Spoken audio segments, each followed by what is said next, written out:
to Dublin this week. The musical captures the competition between two chess masters who battle it out in the World Chess Championships for their greatest contest. But actually, their greatest contest is for the love of one woman. And with us this morning, talk about the musical and cast. Indeed, the show. Sorry, I'm having a really bad day here. James Fox and Poppy Tierney. Good morning, guys. It doesn't teach me to read it before I actually read it out loud. Good morning to you. How are you? Chess, I'm old enough to remember when this came out. I'm old enough to remember when people were going, can the ABBA boys and Tim Rice actually make a show together? And there was a big, big question mark. And then, of course, there was. I know him, I love him so well. And it was an enormous hit. And it's never looked back since, has it? It's had different versions over time, but no, you're right. It's been a success for a long time. The music's always been very strong in the musical. Well, there was three. There was two. Was there two hits? One two night number in one? Bangkok as well. Yeah, Murray Head, the guy, That's right. the part who sang the original lead in Jesus Christ Superstar. Right, yeah, there you go. Now, you're not old enough to remember that, but I am. Well, yeah, I did Judas and Jesus. I should know that, but no, you're right, yes. Can I go back a little bit to Batman Begins and Christian Bale? Yes. Did he beat you up? No. Did he give out to you? No, I didn't actually get to do any scenes with him, so... Lucky you. But did you hear any rumours? I mean, he's supposed to be a deeply unpleasant chap by all accounts. Really? Yes, Tell you the answer to that. Well, no, I didn't actually get to meet him on the set. So what part did you play in the movie? It's the scene where they go to see the opera and I'm on stage performing and then I get sacrificed. Oh, as you do. I resemble the mother being attacked when he leaves the theatre. Oh, I see, OK. Yeah. Brilliant. This show, there you go. And then I was sacrificed. Yeah. This show was produced by Craig... Revel Horwood. Who, of course, people know from Strictly Come Dancing. Strictly Come Dancing.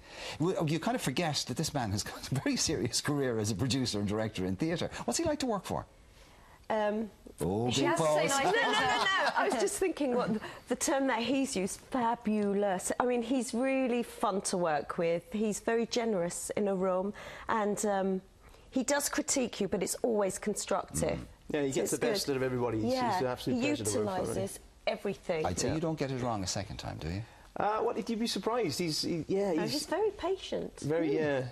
It was nothing like I expected to be from his TV persona. It was literally, the 4 weeks or 5 weeks rehearsal we had with him were really good fun. But you did have some slight trepidation before you went. Yeah, absolutely. We all hang back. Well, I certainly did hang back before I entered the room. I didn't want to be the first in the room, you know. But, and James, how are you finding this? Because you're a singer. That's what you do. Yeah. Well, this show is a hybrid. It's an actor-musician show. You know, it's a new breed of sort of musicals, and the 30-strong cast and myself all sort of play instruments and sing and act at the same time. So it's quite a spectacle. So for me to take on a long run in a musical and just to be acting or singing was, I sort of thought I'm going to miss playing the guitar or the piano, but this show sort of encompasses that too. So people will now be saying, hang on a second, are we knowing him from telly? When he had Fame Academy. Fame Academy, yeah. Many years ago, yeah. When was that? How many years ago now? That was 2003.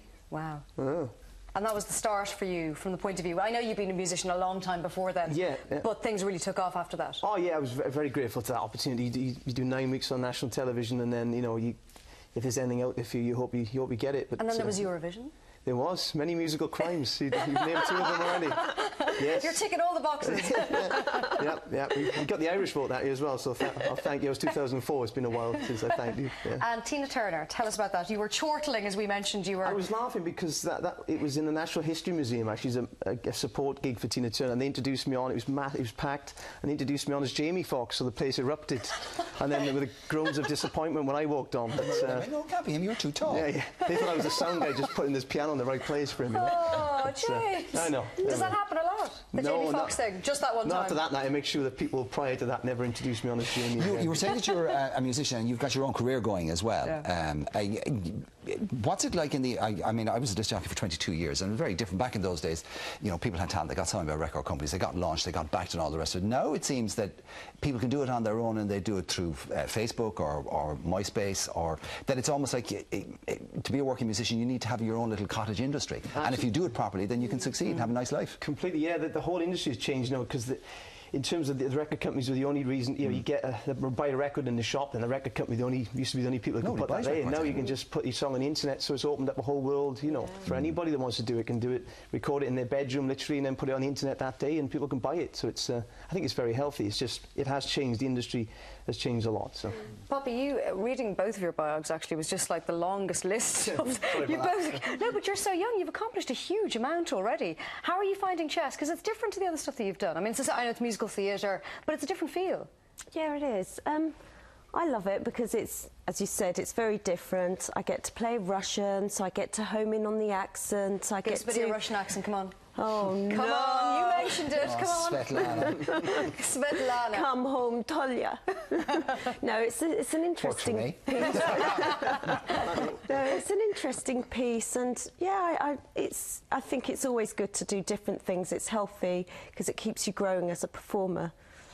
I have to say, it's a massive show. It's like a huge, giant vehicle of a show. There's a lot of money in it. Yeah, I mean, in the show, I mean, it has the wow factor in the fact the lighting in the show is incredible. The costumes are incredible. Visually, it's very beautiful to look at. And then you've got the impact of the music and the actor-musicians, as we were saying.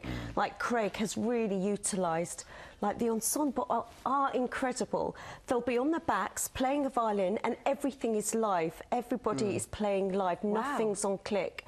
But he'll have them dancing, singing, playing, you know. So do you have to be super fit then? Yeah, they are. Yeah, not personally, but yeah, not personally. The other guys, yeah. It is extraordinary because I mean, obviously, as you probably know, this country is, and indeed other countries in Europe, other parts of Europe, are going through a very difficult time at the moment.